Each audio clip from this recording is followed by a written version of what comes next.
بسم الله الرحمن الرحيم. يا أيها الذين آمنوا لا تتخذوا عدوي وعدوكم أولياء تلقون إليهم بالمودة وقد كفروا بما جاءكم من الحق يخرجون الرسول وإياكم أن تؤمنوا بالله ربكم إن كنتم خرجتم جهادا في سبيلي وابتغاء مرضاتي تسرون إليهم بالمودة وأنا أعلم بما أخفيتم وما أعلنتم ومن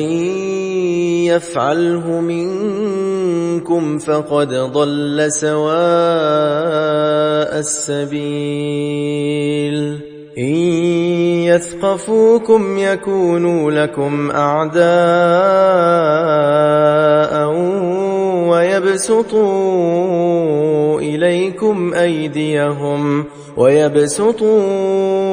إليكم أيديهم وألسنتهم بالسوء وودوا لو تكفرون. لن تنفعكم أرحامكم ولا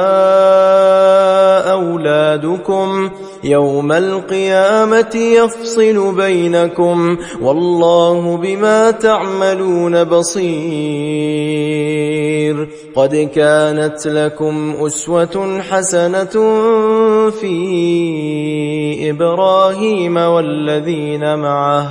إذ قالوا لقومهم إنا براء منكم ومما تعبدون من دون الله كفرنا بكم وبدا بيننا وبينكم العداوة والبغضاء أبدا حتى تؤمنوا بالله وحده إلا قول إبراهيم لأبيه لأستغفرن لك وما أملك لك من الله من شيء ربنا عليك توكلنا وإليك أنبنا وإليك المصير. ربنا لا تجعلنا فتنة للذين كفروا واغفر لنا ربنا إنك أنت العزيز الحكيم. لقد كان لكم فيهم أسوة حسنة لمن كان يرجو الله واليوم الآخر ومن يتول فإن الله هو الغني الحميد. عسى الله أن يجعل بينكم وبين الذين عاديتم منهم مودة والله قدير والله غفور رحيم.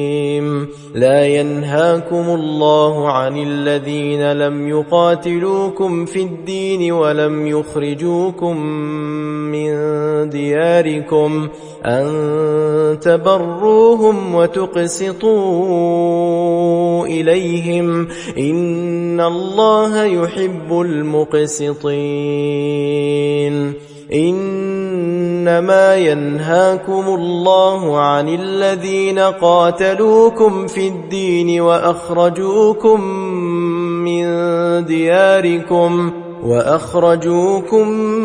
من دياركم وظاهروا على إخراجكم أن تولوهم ومن يتولهم فأولئك هم الظالمون. يا أيها الذين آمنوا إذا جاءكم المؤمنات مهاجرات فامتحنوهن الله أعلم بإيمانهن فإن علمتموهن مؤمنات فلا ترجعوهن إلى الكفار لا هن حل لهم ولا هم يحلون لهن وآتوهم ما أنفقوا ولا جناح عليكم أن تنكحوهن إذا آتيتموهن أجورهن ولا تمسكوا بعصم الكوافر واسألوا ما أنفقتم وليسألوا ما أنفقوا ذلكم حكم الله يحكم بينكم والله عليم حكيم وإن فاتكم شيء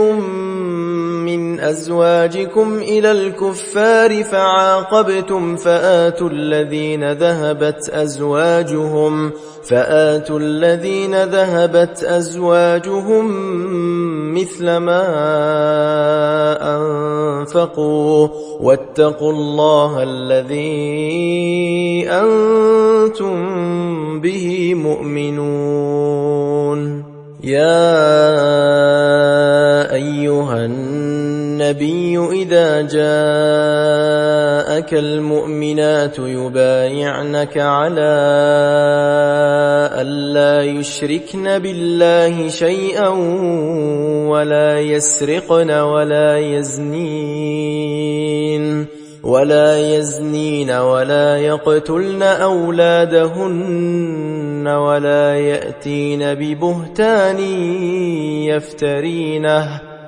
يأتين ببهتان